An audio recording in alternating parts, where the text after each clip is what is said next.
सरहद के उस पार में खुशामदीद, स्वागत। दोस्तों, हम में से ऐसे बहुत से लोग होंगे जिन्हें याद होगा कि हमारे वक्त में एक ही दूरदर्शन, एक ही पीटीवी, एक ही रेडियो पाकिस्तान, एक ही ऑल इंडिया रेडियो और चंद अखबारात थे कि जिससे हमें इंफॉर्मेशन आती थी। ये जो सोशल मीडिया का दौर है, इससे हम वाकिफ नहीं थे। फिर धीरे-धीरे वक़्त के साथ-साथ नई चीज़ें भी इजाद हुईं और आज हमारे सामने सोशल मीडिया नाम की एक नेमत है, जिसके ज़रिए हम आपस में बात कर सकते हैं और अपनी बात दुनिया तक पहुँचाते हैं। पहले 2 ढाई मील का सफ़र है, ये ऐसे लगता था कि जैसे लाखों मील का सफ़र है, लोग एक-दूसरे को जानते ही नहीं थे। जो कुछ भी पीटीवी ने या दूरदर्शन ने दिखा दिया, उसी को सच मानते थे। फिर वक़्त के साथ-साथ इन्फॉर्मेशन टेक्नोलॉजी की इस ऐज में स्टेट का जो नैरेटिव है, यहाँ तक कि जो झूठ है हिस्ट्री के नाम पे, कुछ भी हम लोगों को परोसा गया, उसको भी धीरे-धीरे लोगों ने जो है इसी सोशल मीडिया के ज़रिए डिबंक करना शुरू किया। तो आज ये एक इसमें कोई शक नहीं कि एक बहुत बड़ी नेमत है, लेकिन कोई भी टेक्नोलॉजी के साथ ये भी होता है कि फेक न्यूज़ का एक अंसर भी आ जाता है। और अब उसी को हवाला बनाकर पूरी दुनिया भर के अंदर हम देख रहे हैं कि सोशल मीडिया पे लगाम कसने की कोशिशें हुकूमतों की तरफ से होने लगी हैं। कुछ ऐसा ही हम इस वक़्त पाकिस्तान में भी देख रहे हैं, जहां पर पाकिस्तान की हुकूमत चाइना की तर्ज पर एक ऐसा कोई फायरवॉल लगाने के चक्कर में है जिसके जरिए तमाम जो सोशल मीडिया प्लेटफॉर्म्स हैं इनमें बहुत सारी चीजों को फिल्टर आउट कर देंगी और बहुत सारा ऐसा कंटेंट जो है जो कि रियासत के बयानिए को चैलेंज करता हो, फिर वो चाहे हेट स्पीच हो, उसको भी ये कर्ब कर सकेंगे। हेट स्पीच के ऊपर कंट्रोल होना चाहिए, लेकिन जो रियासत का बयानिया है उसके ऊपर तो मेरे ख्याल से एक बहुत ही एक ऐसा ये सवाल खड़ा कर देता है कि अगर वो बयानिया झूठ के ऊपर भी है और सच्चाई कुछ और है, तो वो चैलेंज किया जाना चाहिए, फिर वो चाहे पाकिस्तान में हो, हिंदुस्तान में या दुनिया में कहीं भी। तो इसी हवाले से गुफ्तगू करेंगे। हमें ये जॉइन किया है पाकिस्तान के 2 बड़े सोशल मीडिया एक्टिविस्ट्स ने, जिनके व्यूज़ लाखों में जाते हैं, फेसबुक के ऊपर हो, यूट्यूब में। तो आज जानेंगे कि वो इस नए लॉ को किस तरह से देखते हैं और उनके क्या कंसर्न्स हैं, क्या उनके खदशात हैं। सबसे पहले आएँ खैर मकदम करते हैं हमारा इफ्तिकार साहिबा का। वेलकम टू द शो अमारा साहिबा। Thank you Evin. हमारे दूसरे मेहमान हैं वसीम अल्ताफ साहब, आपका भी प्रोग्राम में खैर मकदम है वसीम साहब। Thank you. वसीम साहब, आप ही से शुरू करते हैं। क्या कहेंगे आप इस नई टेक्नोलॉजी के बारे में जो पाकिस्तान की हुकूमत चीन की तर्ज पर लाने की कोशिश कर रही है? किस बात का उन्हें खतरा है? देखिए, पाकिस्तान अनकरीब चीन, शुमाली कोरिया, बर्मा और इसी किस्म के जो दूसरे ममालिक हैं उनकी सफ़ में शामिल होने जा रहा है। और इसमें ऐसा नहीं है कि अ, इनको कोई इंतहा पसंदी से रियासत को ख़तरा है। इंतहा पसंदी तो आपको जगह-जगह नज़र आती है, पूरी सोसाइटी में आप किसी किस्म का आप लिख दें उस पे कि सर तन से जुदा, आप किसी किस्म की तकरीर करें, जो भी आप करें वो कोई इशू नहीं है इनके लिए। अच्छा, फेक न्यूज़ जो है वो भी एक बहुत उसका ब्रॉड स्पेक्ट्रम बनता है और वो भी कोई इतना इशू नहीं है, क्योंकि फेक न्यूज़ जो है उसकी ज़िंदगी चंद घंटे होती है, उसके बाद फिर हकीकत सामने आ जाती है। असल मसला जो हो रहा है ना रियासत को, वो ये हो रहा है कि अब लोगों ने डायरेक्टली रियासत को और रियासत के जो इदारे हैं उनको एक्सपोज करना शुरू कर दिया है। पिछले जो 76 साल में आप देखिए कि पहले तो अखबार होते थे और अखबार मुकम्मल तौर पे रियासत के कंट्रोल में होते थे। उसके बाद फिर जब रेडियो आया तो रेडियो भी रियासत के कंट्रोल में था और उसके बाद फिर टीवी आ गया, तो टीवी का एक ही चैनल होता था और वो मुकम्मल तौर पे रियासती कंट्रोल में था। अच्छा, अब चाहे अखबार हो, रेडियो हो या टीवी, इसमें एक कंटेंट क्रिएटर होता है, एक एडिटर होता है और उसके बाद फिर एक ब्रॉडकास्टर होता है। तो कंटेंट क्रिएटर के ऊपर चेक्स होते हैं, यानी वो जो कंटेंट क्रिएट करता है वो एडिट भी हो सकता है और उसकी जो ब्रॉडकास्टिंग है वो भी कंट्रोल की जा सकती है। लेकिन जब से सोशल मीडिया आया है, उसमें जो बुनियादी तब्दीली आई है वो ये आई है कि आप खुद कंटेंट क्रिएटर हैं, आप खुद एडिटर हैं और आप खुद ही ब्रॉडकास्टर हैं। यानी यहाँ बैठे-बैठे मैं अपने मोबाइल पे किसी भी किस्म का कंटेंट क्रिएट करके और उस कंटेंट को मैं खुद ही देखूं, उसमें कुछ तब्दीलियां करना चाहूं तो कर लूं और उसके बाद उसको मैं ब्रॉडकास्ट कर दूं और विद इन सेकेंड्स वो कंटेंट जो है वो पूरी दुनिया में अवेलेबल होगा। अब ये जो सूरत हाल थी, ये रियासत और रियासती इदारों के लिए एक्सेप्टेबल नहीं थी, क्योंकि ऐसी ऐसी चीजें भी हाईलाइट होने लग गईं जो किसी सूरत में रियासत नहीं चाहती थी कि वो आम लोगों तक पहुंचे। क्योंकि जो सीक्रेसी होती है और जो एक पर्दा होता है, उसके पीछे आप रह के बहुत कुछ करते रहते हैं और किसी को पता भी नहीं चलता। लेकिन जब पता चलने लगे, फैक्ट्स जो हैं वो लोगों तक पहुंचने लगे, आप एक्सपोज होने लगे, तो फिर आपकी अपनी जो आपका वजूद है, आपकी इंटेग्रिटी है, आपका जो होल्ड है, जो मोनोपोली है आपकी, वो जेपरडाइज होने लगती है। तो वो अब जेपरडाइज हो रही है। अब लोगों तक बहुत सी ऐसी इंफॉर्मेशन पहुंच रही है जो कि रियासत किसी सूरत नहीं चाहती कि उन तक पहुंचे। तो इसी को कंट्रोल करने के लिए ये अब एक फायरवॉल लगाई जा रही है, अरबों रुपया इस पे खर्च किया जा रहा है और अनकरीब ये इंस्टॉल कर दी जाएगी और एक हद तक शायद की भी जा चुकी है और चंद दिनों में आप देखेंगे कि हर चीज जो है वो कंट्रोल्ड होगी यहाँ पे। जी अरविंद। जी, इसमें कोई शक नहीं है कि हुकूमत की ये कोशिश तो ज़रूर है, अब वो इसमें कामयाब कितना हो पाते हैं, ये वक़्त बताएगा। फ़िलहाल जिस टेक्नोलॉजी का इस्तेमाल करते हुए वो ये रिस्ट्रिक्शंस लगाने की फ़िराक में है, उसे कहते हैं जी deep packet inspection, DPI technology है। तो मकसद तो ये है कि जी ये प्रोपेगेंडा को रोकने के लिए है और मुल्क के अंदर वीपीएन भी ब्लॉक किए जाएँगे और उसके उससे पहले मैं ये भी बताता चलूँ कि ट्विटर जिसको अब हम एक्स के नाम से जानते हैं, वो पाकिस्तान में फ़िलहाल बैंड है। वो बात और है कि मुल्क के जो हुक्मरान हैं, वो इसका इस्तेमाल करते हैं दुनिया भर के अंदर अपने जो भी मैसेजेज़ हैं, उनको पहुँचाने के लिए। हमारा आपसे सवाल ये है, आप कैसे देखती हैं इन तमाम कवानीन को और आप क्या समझती हैं हुकूमत किस हद तक अपने इस मिशन में कामयाब हो पाएँगी? Thank you Anil. जो ये कवानीन है, मैं तो पहले भी पाकिस्तान को एक इस तरह की जमहूरियत समझती हूँ जिसमें थ्योरीक्रेसी, उसमें डिक्टेटरशिप और जमहूरियत का एक अजीब किस्म का मलबा वो तैयार हुआ है, जिसमें आपको शख्सी आज़ादियाँ जो हैं पहले ही आपके पास बहुत कम है। कंपैरेटिवली आप अगर देखते हैं किसी भी जमहूरी मुल्क में, डेमोक्रेटिक कंट्री में, तो वहाँ पे लोग जो हैं वो शख्सी आज़ादी जो है, वो ज़्यादा बेहतर तरीके से वो जी रहे हैं या एन्जॉय कर रहे हैं। जबकि इसके कंपैरेटिवली हम पे ऑलरेडी हम जैसे लोग जो हैं, जो बाहर आकर बात करते हैं सोशल मीडिया के ज़रिए या जो इन्फ्लुएंसर्स कह लें आप हमारे ऊपर ऑलरेडी रिलीजन और स्टेट और डिफरेंट तरह की और तरह ज़िम्मेदारियाँ कल्चर के नाम पर, सोसाइटी के नाम पर हमें ऑलरेडी इतना ज़्यादा बर्डनाइज़ किया होता है, कि हम लोग पहले ही जो हमारा कंटेंट होता है, वो मैं समझती हूँ बहुत फ़िल्टर्ड होता है। हमारे यहाँ मैं नहीं समझती कि कोई मैं नहीं समझती कि सच बोलने की हिम्मत रख सकता है इस बेस पर कि आपको जब थ्रेट होता है फैमिली के लिए भी, अपने लिए भी, आपके अपने सर्वाइवल के लिए भी, तो ऑलरेडी हमारे ऊपर मेरे ख्याल में इतने ज़्यादा ये जबर मौजूद था रियासत का कि बहुत सारे लोगों को तो मैं नहीं समझती कि इससे फ़र्क भी पड़ेगा। उसके बाद 2 कैटेगरीज़ कर लेते हैं हम लोग सोशल मीडिया के ऊपर। एक वो मशीनरी है जो रियासत खुद इस्तेमाल करती है, जिसमें उन्होंने सो कॉल्ड बहुत सारे इन्फ्लुएंसर्स भी तैयार किए हैं, यूट्यूबर्स भी और उसके अलावा कुछ मेन स्ट्रीम जो चैनल हैं, वहाँ पे भी आप देखते हैं कि हमारी रियासत का प्रोपेगेंडा होता है। जो वो चाहती है, वो बताया जाता है आवाम को।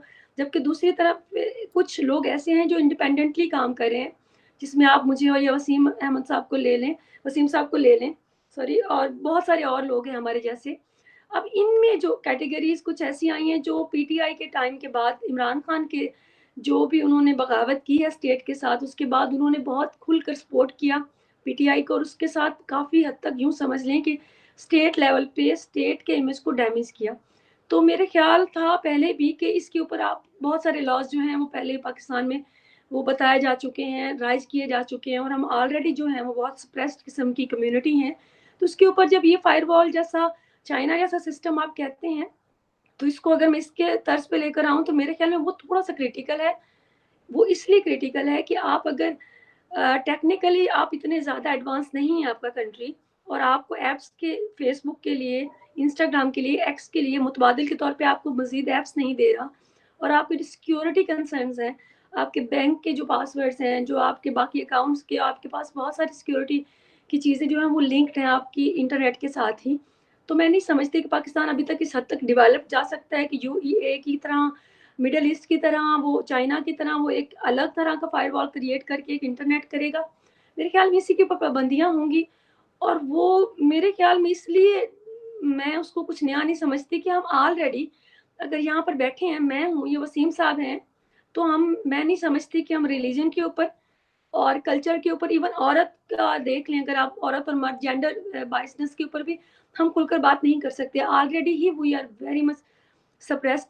तो मेरा नहीं ख्याल कि इन चीज़ों का इससे ज़्यादा कोई बहुत ज़्यादा इसका इफ़ेक्ट होने वाला है। जी, एक सवाल वसीम साहब आपके ज़हन में भी उठ रहा होगा आई एम श्योर कि यार पहले ही जैसे हमारा ने कहा कि हमारी सोसाइटी भी पहले से ही बहुत ज़्यादा सप्रेस्ड है, यहाँ पर बहुत सारी पाबंदियाँ हैं कि भाई आप रिलिजन पे बात नहीं कर सकते, आप स्टेट का जो नैरेटिव है उसको इस तरह से बयान नहीं कर सकते, तो और कल्चर को लेके बात नहीं हो सकती। तो फिर ऐसे में एक नई चीज़ जब आती है सामने, आप जब कोई सोशल मीडिया पे पोस्ट लगाते हैं, आपके ज़हन को ये कितना इस बात का जो है फ़र्क पड़ेगा कि भाई मैं कोई ऐसी बात तो नहीं लिख रहा, जो कि रियासत के बयानिए को फिर वो भले ही एक ऐसा बयानिया हो जो झूठ पे मबनी हो, उसको चैलेंज कर रही है। कितने कितने कंसर्न्ड होंगे आप कोई या आपके आपकी थिंकिंग के ऊपर कितना असर पड़ेगा इस बात का कि जी मैं जो लिख रहा हूँ, कहीं मैं कुछ गलत तो नहीं कर रहा? मेरा ख्याल है कि वक्ती तौर पे थोड़ा-सा लोग मुहतात होंगे, हुँ, लेकिन हुँ। देखिए बात ये है कि इवन सोवियत यूनियन जैसे मुल्क में भी अलेक्जेंडर सोल्ज़ेनित्सन जो है वो कैंसर वार्ड लिख रहा था। तो कहने का मतलब ये है कि आप जितनी भी पाबंदियाँ लगा लें, जितने भी आप कदगने लगा लें और जितना भी आप एक स्ट्रिक्ट स्ट्रक्चर कायम कर लें, लोग अपनी बात कह जाते हैं और लोग अपनी बात उनकी बात समझ भी लेते हैं। आप यही करेंगे ना कि आप फिर वो अल्फ़ाज़ जो कि वो उनका फ़ायरवॉल फ़िल्टर करेगी, वो अल्फ़ाज़ आप इस्तेमाल ना करें। जैसे अभी फ़ेसबुक भी तो फ़िल्टर करता है ना बहुत से अल्फ़ाज़। मसलन अगर आप मुसलमान की जगह कलमा गो लिखते हैं, मिसाल के तौर पे, हुँ, हुँ। तो कलमा गो को तो वो फ़िल्टर नहीं कर सकता ना। आप अहले ईमान लिख देते हैं, उसको भी नहीं करेगा वो। वो सिर्फ़ एक ख़ास लफ्ज़ को करेगा, मुसलमान का जो लफ्ज़ है उसे वो फ़िल्टर कर देगा, ठीक है? तो कहने का मतलब ये है कि आपके पास बहुत अपॉर्च्युनिटी है और मैं समझता हूँ कि ये बिल्कुल एक फ्यूटाइल एक्सरसाइज़ होगी। आप देखेंगे और फिर टेक्नोलॉजी इतनी एडवांस हो चुकी है कि हर चीज़ की एक काउंटर टेक्नोलॉजी भी अवेलेबल है। यानी अगर आप मिसाल के तौर पे फायरवॉल लगा देंगे, तो आपके पास वीपीएन तो होंगे। आप वीपीएन के थ्रू उसको बायपास कर सकते हैं। आप कितने वीपीएन आप ब्लॉक करेंगे? नए वीपीएन आ जाएँगे और लोग उनका इस्तेमाल शुरू कर देंगे। तो मेरा ख़्याल ये है कि अभी देखें ना कि फ़ेसबुक को लोग समझ चुके हैं जैसे, कि वो ऐसे अल्फ़ाज़, ऐसे एक्सप्रेशंस इस्तेमाल नहीं करते कि वो फ़ौरी तौर पे आपको पकड़ ले। लेकिन आप अपनी बात कहने के लिए मुख्तलिफ एक्सप्रेशंस इस्तेमाल करते हैं।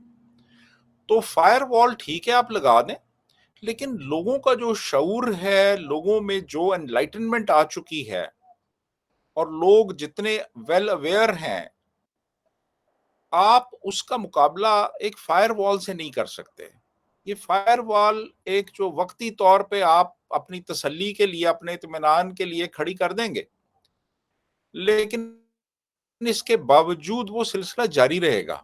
काउंटर टेक्नोलॉजीज अवेलेबल हैं दुनिया में, और इवन मैं चीन गया, मैं 1 महीना चीन में रहा, वहां पे भी लोग फेसबुक इस्तेमाल कर रहे थे, वहां पे भी स्काइप इस्तेमाल हो रहा था, वहां पे भी मैंने देखा कि यूट्यूब लोगों की एक्सेस में था।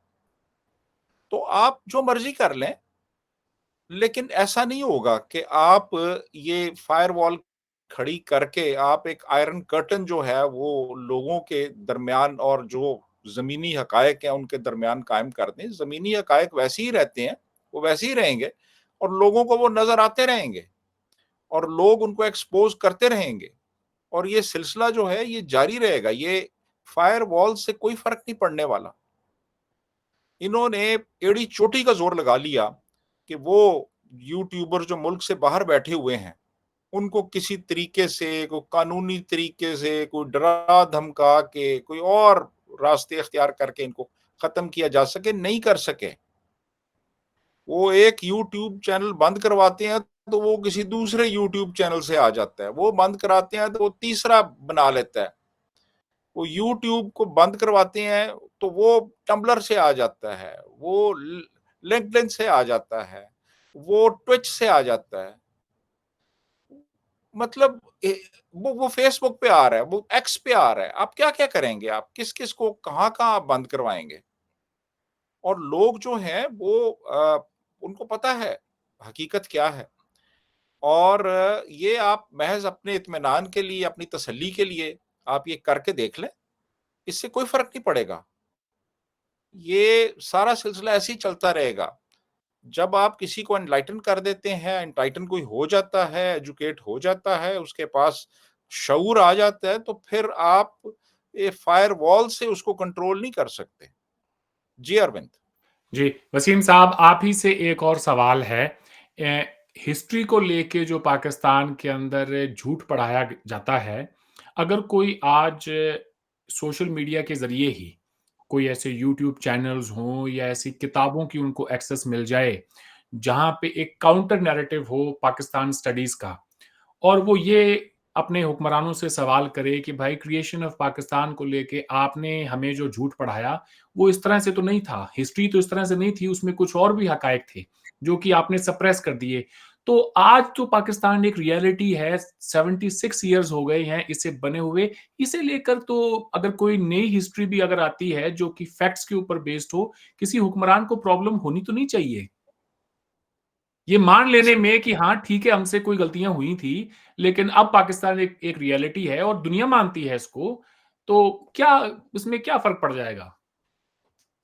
फ़र्क ये पड़ जाएगा ना जी कि अगर आप 76 साल से एक झूठ बोलते रहे हैं, तो फिर सच को हज़म करना मुश्किल हो जाता है। क्योंकि सच जो है ना वो ख़ासा कड़वा है। सच जो है ना वो आप जब लोगों के सामने लाएँगे, तो फिर आपने जो वो फैंटेसीज़ क्रिएट की हुई हैं, जो आपने फेयरी टेल्स लोगों को सुनाई हुई हैं, वो सारी की सारी वो पाश-पाश हो जाएँगी, वो ख़त्म हो जाएगा सारा सिलसिला। तो यही तो आप चाहते नहीं हैं। आप लोगों को उन्हीं वसवसों में, उन्हीं तवहुमात में, उन्हीं कहानियों में, उन्हीं घड़ी हुई हकीकतों में, हकीकतें तो नहीं है, वो घड़ी हुई हिकायतों में आप लोगों को रखना चाहते हैं, और आप एक्सपोज़ हो जाएँगे, आपके लीडर्स एक्सपोज़ हो जाएँगे। आपकी लीडर्स की जो मोटिवेशन थी, जब कि भई क्यों वो ये सब करते रहे, जो मोटिव्स थे उनके, वो एक्सपोज़ हो जाएँगे। ये आप नहीं चाहते कि ये लोगों के सामने आए। आप उनको बस ख़याली कहानियों ही में रखना चाहते हैं, और वो ख़याली किरदार जो आपने क्रिएट किए हुए हैं, आप चाहते हैं कि लोग उन्हीं को पूजते रहें, और उसके बाद जनाब वो ज़ाहिर है एक बंदा जो फैंटेसीज़ में रहता है, वो तो फिर आपके लिए थ्रेट नहीं होगा ना। थ्रेट तो वो बंदा होता है जो हकीकत से आगाह हो, जिसको पता हो कि ये सब कुछ जो किया गया, ये क्यों किया गया, इसके मोटिव्स क्या थे, ये लीडर्स कौन थे, किस तरह के लोग थे, इनकी असल हकीकत क्या थी। सही। तो इसलिए रियासत जो है वो कोशिश करती है कि बस वो हकीकत छुपी रहे और फैंटेसीज़ जो हैं वो प्रिवेल करें और लोग उन्हीं फैंटेसीज़ में रहें। जी अरविंद। सही। हमारा आप भी मुतालिया पाकिस्तान पढ़कर बड़ी हुईं। जब आपने सही हिस्ट्री को पढ़ा, तो क्या आपकी अपने मुल्क के लिए जो मोहब्बत है वो कम हो गई? या फिर आपने कहा कि ठीक है भई जो हुआ सो हुआ, लेकिन कम से कम आज हमें कोई मिड कोर्स करेक्शन करके आगे बढ़ना चाहिए? आपका सवाल ये है कि मुतालिया पाकिस्तान के बाद जब मुझे दूसरी एक दुनिया से मेरा राब्ता हुआ या मेरा वास्ता पड़ा, तो मेरे हुँ, लिए हुँ। वो कैसा था? तो मेरे लिए मेरे ख़्याल में पाकिस्तान के ज़्यादातर लोगों के लिए जिन्होंने अब बहुत सारी चीज़ों को जाना है, समझा है, हमें यूनिवर्सिटी लेवल और कॉलेज लेवल के निकलने के बाद वो अनलर्न करने में बहुत साल लगते हैं। फ़ेसबुक ने ये काम थोड़ा आसान कर दिया है, लेकिन ये पहले बहुत मुश्किल काम था कि आप सवाल करें। क्योंकि मुतालिया पाकिस्तान में जो कुछ आपको पढ़ाया जाता है, आप कुछ ना भी जानते हों, फिर भी आपके ज़हन में सवाल पैदा होते हैं। लेकिन उन सवालों के जवाब जो हैं वो आपको कोई भी उस्ताद आपको नहीं दे पाता, कोई भी आपको फैमिली मेंबर नहीं दे पाता, क्योंकि बेसिकली उनको भी ये चीज़ नहीं बताई गई थी।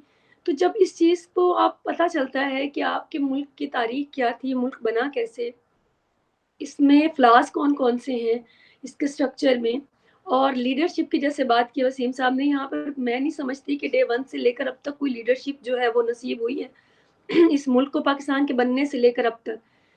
मैं समझती हूँ जैसे आज लीडर तैयार किए जा रहे हैं आर्टिफ़िशियल तरह से फ़ीड देकर, वैसे ही हमारे सुप्रीम लीडर भी तैयार किए गए थे। तो ये इतना बड़ा एक किस्म का शॉक है एक अवाम के लिए। तो जब शुरू में तो पता चलता है तो ये पाकिस्तान से मोहब्बत, मुल्क से मोहब्बत, वो एक अपनी जगह पे एक, लेकिन एक इंसान को साइकोलॉजिकली इस चीज़ से बाहर आने में और नॉर्मल होने में, मेरे ख़्याल में अनलर्न करने में, जो कुछ आपको स्टेट ने पढ़ाया है इतने सालों में, वो बहुत वक़्त लगता है अरविंद। जब आपको वो वक़्त लगता है तो बहुत सारों को इफ़ेक्ट ये आता है कि आपके अंदर ग्रज पैदा होता है आपकी स्टेट के खिलाफ, जो नॉर्मली, मैं अपनी बात यहाँ पे नहीं कर रही हूँ, एक वक़्त शायद मेरे पे भी आया होगा कि एक वक़्त आप पे आता है जब आपको एक हकीकत जिसके साथ आप जी रहे हो उससे टोटल अपोज़िट एक दूसरी हकीकत बताई जाए कि जो अब तक आपने जी है वो गलत था, ये सही है। तो जो फर्स्ट रिएक्शन होता है मोस्टली लोगों का, वो उससे थोड़ा दिल बर्दाश्त होने का होता है, नफ़रत का होता है, जिससे स्टेट जो है वो खौफ़ज़दा भी है।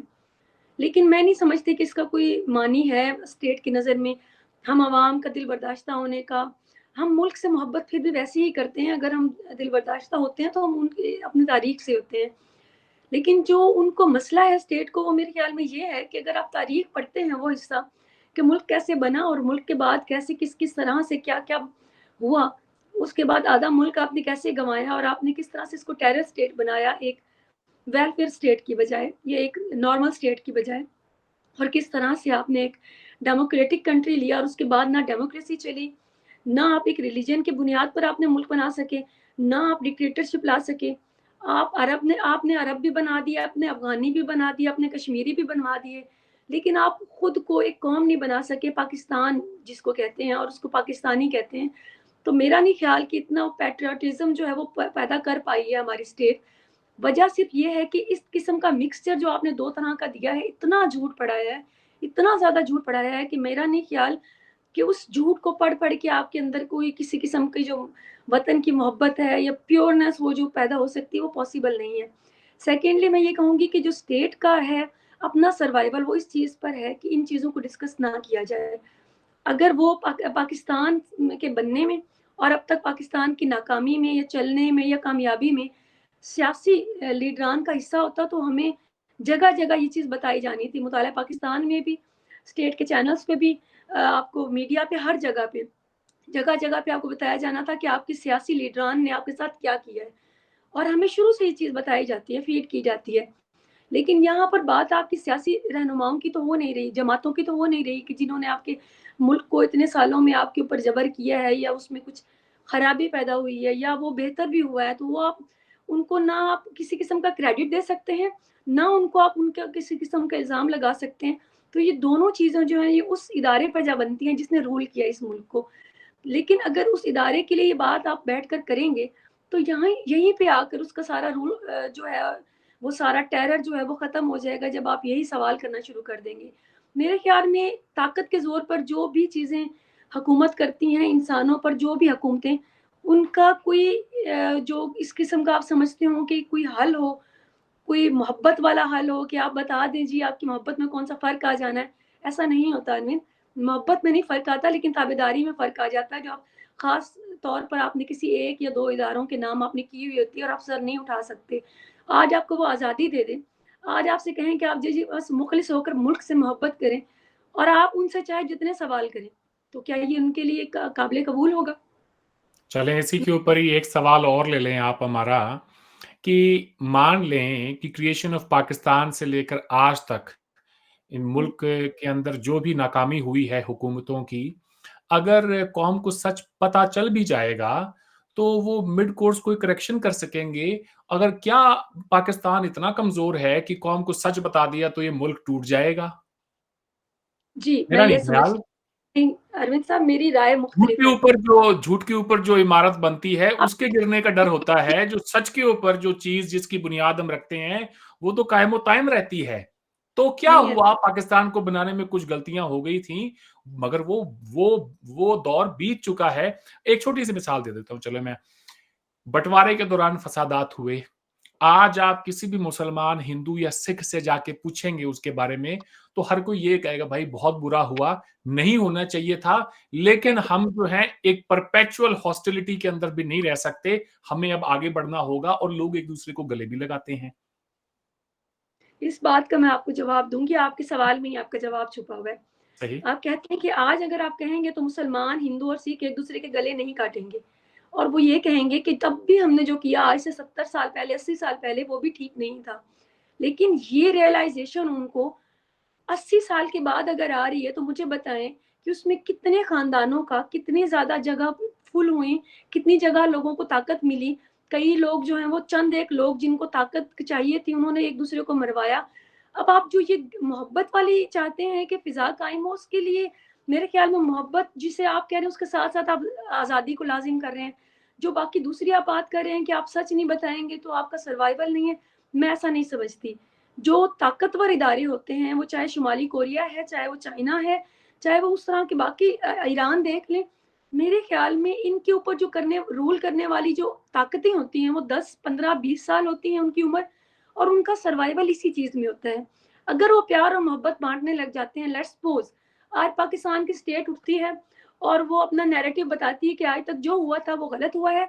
आज के बाद जो है अवाम को सच जानना चाहिए और अवाम के पास ये ताकत होनी चाहिए कि वो अपने लीडरान मुंतखब करें।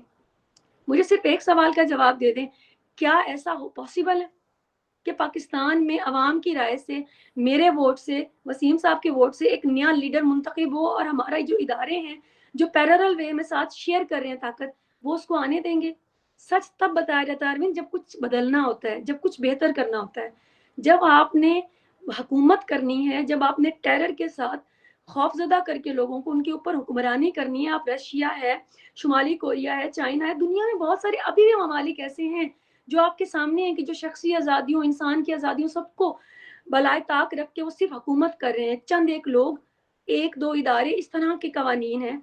सेम इज़ विद पाकिस्तान, मैं नहीं समझती कि ये जो इमोशनल बातें हैं कि आप सच बता दें जी, इससे मुल्क का भला होगा और ये स्टेट हमारी बहुत अच्छी तरह समझती है कि मुल्क का भला हो सकता है, 1-2 जो ख़ास इदारे हैं या ताकतें हैं, उनका भला इसमें कभी नहीं होगा। जब जिनके पास ताकत है, उनका भला इसमें नहीं होगा, तो वो दीवाने के ख्वाब ना ही देखे जाएँ तो बेहतर है। जी, बात तो आपकी काफ़ी प्रैक्टिकल है, लेकिन इन द लॉन्ग रन अगर हम देखें, तो जिस बात में मुल्क का भला हो, उसी में उसके इदारों की भलाई भी छुपी होती है। हुँ? तो अगर आज वो सप्रेस करके लोगों को, उनकी आवाज़ को, हो सकता है कि कुछ अरसे के लिए मुल्क तो चला लें, मगर इन द लॉन्ग रन ये जो है, वो मुल्क जो है, वो एक बेहद कमज़ोर मुल्क होगा, वो एक ऐसा मुल्क होगा जो कि हमेशा ही दूसरों के आगे हाथ फैला के ही खड़ा होगा। वो दिमाग जिसके अंदर नए आइडियाज़ आने पे अगर पाबंदी लग जाए तो वो कभी तरक्की नहीं कर सकता। वो घर जिसकी खिड़की दरवाज़े आप बंद कर दें, जिसके अंदर ताज़ा हवा ना आए, वो घर फिर अंदर से उसमें से स्मेल आनी शुरू हो जाती है। And the same goes with the country as well. अगर आप किसी मुल्क के अंदर रहने वाले लोगों को जानवरों की तरह बाड़े में बंद कर देंगे और उनका बाहरी दुनिया से जो राब्ता है, उसे कट कर देंगे और फिर आप ये भी सोचेंगे कि ये मुल्क कभी तरक्की कर लेगा, तो वो फिर एक बहुत ही विशफुल थिंकिंग मैं उसे कहूँगा। हमारा क्विकली आप कुछ कहना चाह रही थीं, फिर मैं वसीम बस साहब ये पे कहना कहूँगा। चाह रही हूँ, जो आप एग्ज़ाम्पल्स देते हैं, घर बंद है, अगर तापुन पैदा होगा, तो ये भी तो है ना कि जिसने वो बंद करके दरवाज़े पे बैठा है, उसको प्रॉब्लम नहीं होगा। घर के अंदर मरें, सड़ें, तापुन पैदा हो, डज़न्ट मैटर, हू केयर्स? इस मुल्क में अगर कोई इदारा काम कर रहा होता अरविंद, तो हम कोई उम्मीद रखते। अगर ये मुल्क ही मुल्क नहीं है, ये अवाम का मुल्क नहीं है, ये किसी एक ख़ास ताकत का मुल्क है, किसी एक इदारे का मुल्क है, तो उनको सर्वाइव करने में जो-जो चीज़ें आपको कुर्बान करनी पड़ेंगी, वो आपको करनी पड़ेंगी। जी। मैं ये प्रोग्राम कर रहा हूँ पाकिस्तान के बेस्ट इंटरेस्ट में।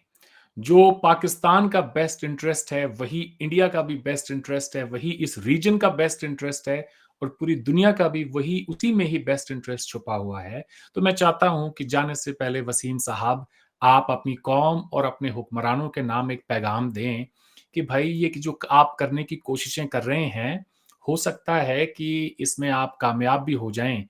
लेकिन इस इन द लॉन्ग रन इसके क्या नुकसानात हो सकते हैं, अपने अवाम और अपने हुक्मरानों की जो है तवज्जो थोड़ी-सी उस तरफ दिलाएँ वसीम भाई। अब देखिए, मैं एक बात पे तो इख्तिलाफ़ करूँगा। मारा से उन्होंने ये कहा कि वो जो एक बंदा है, वो घर के बाहर बैठा हुआ है और जो भी घर के अंदर हो रहा है, उससे वो लाताल्लुक़ है और ताफ़न घर के अंदर फैल रहा है और घर बर्बाद हो रहा है, वो बाहर बैठा हुआ है। लेकिन बात ये है कि वो जो बाहर बैठा हुआ है ना, उसकी रोज़ी-रोटी भी उसी घर से आ रही है। उसने भी खाना उसी घर से खाना है। तो अगर वो घर तबाह होगा, तो वो बंदा जो बाहर बैठा हुआ है ना, वो भी ज़्यादा अरसे तक फिर नहीं रहेगा। फिर घर के साथ वो भी जाएगा। तो बुनियादी बात यही है कि देखें, हमारे इदारों को समझना चाहिए कि इस वक़्त जो एनलाइटनमेंट का लेवल है, जो एक्सपोज़र हो चुका है, जितना लोग एजुकेट हो चुके हैं, अब आप उनको वापस स्टोन एज में नहीं ले जा सकते। उन्होंने आगे जाना है। तारीख़ आगे जाती है, तारीख़ पीछे नहीं जाती। बहुत खूब। ह्यूमन डेवलपमेंट आगे की सिम्त बढ़ती है, पीछे नहीं जाती। तो एक तो इस बात को समझें। दूसरा ये है कि यार, जिस चीज़ पे एतराज़ात होते हैं, जिस चीज़ को लोग निशाना बनाते हैं, आप वो ना करें ना।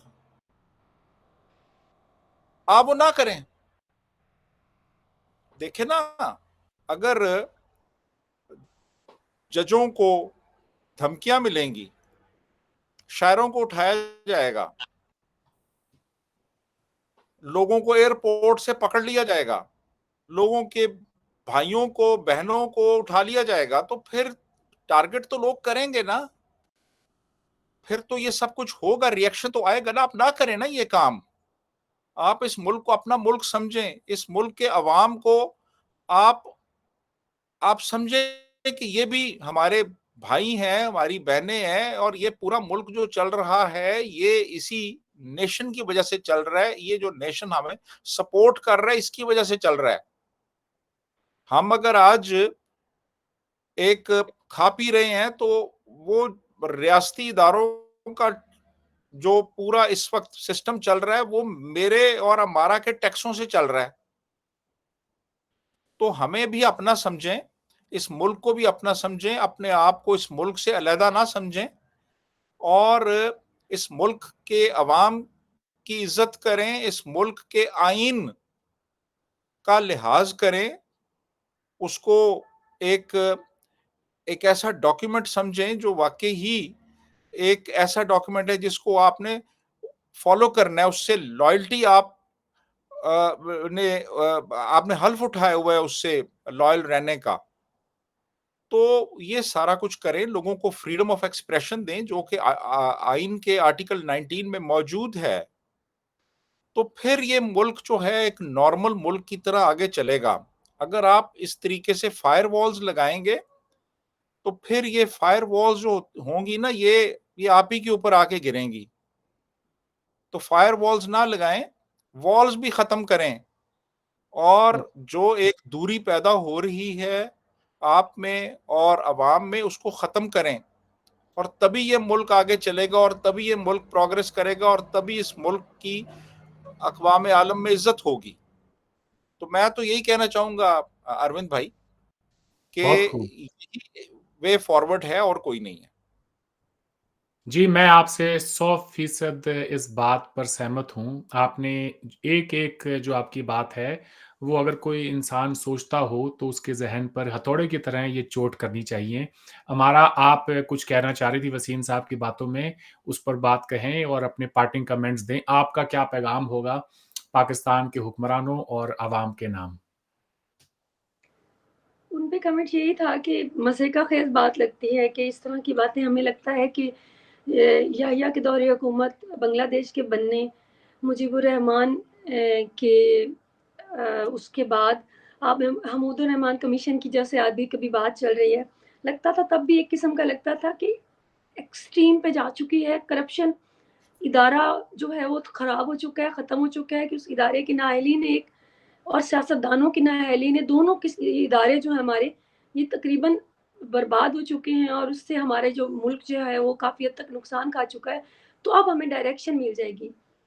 तो उस वक़्त के लोगों को, चंद एक लोगों को ये उम्मीद थी कि एक चीज़ जब आपने बहुत बर्बाद कर ली है तो शायद उसमें से कोई बेहतरी की उम्मीद निकल आए दोबारा। जबकि मैं देखती हूँ अपनी तारीख में से कि हम लोग जब से मुल्क बना है तब से अब तक हम एक्सट्रीम देख रहे हैं इसकी। आप उसको पूरी तरह से बर्बाद कर रहे हैं, आप उसके हर इदारे को बर्बाद कर रहे हैं, आप अवाम को बर्बाद कर रहे हैं, लेकिन उसके बावजूद आपको कोई किसी किस्म का आगे से रिएक्शन का सामना नहीं करना पड़ रहा। लेकिन अब थोड़ा-सी बात मुख्तलिफ इस तरह आ पड़ी है कि शायद सियासतदान ना बदले हों, शायद बाकी इदारे ना बदले हों, लेकिन सोशल मीडिया की आज़ादी ने अवाम के अंदर एक किस्म की जो सोच पैदा कर दी है, आप उनको वापस मुतालिया पाकिस्तान तक आप उसको नहीं रख सकते कन्फाइंड। अब आपको बात करनी होगी, बेहतर यही है, इदारों के लिए भी, चाहे वो जुडिशरी है, चाहे वो हमारी अदलिया है, चाहे वो हमारी फ़ौज है, चाहे एस्टेब्लिशमेंट है, या जो भी पुलिस है, जो भी इदारे हैं, कि इस बदनामी या इस नफ़रत का वाहिद हल तो यही है कि चीज़ों को ठीक किया जाए। जब तक आप चीज़ों को ठीक समत में नहीं लेकर जाएँगे, आपकी जो कंट्रीब्यूशन है वो लॉयल नहीं होगी टुवर्ड्स अवाम, तब तक अवाम मैं नहीं समझती कि किसी भी दिलासे में आने वाली है। आपके किसी भी लॉ लाने से वो चुप रहने वाली है। इवेंचुअली वो बोलेंगे, इवेंचुअली जो है वो मुल्क के हालात मज़ीद ख़राब होंगे, और जिस तरह से वसीम साहब ने भी बताया है, देखा जाए तो सर्वाइवल उनका भी हम पे ही है। आखिर को खिलाना तो अवाम ने ही है।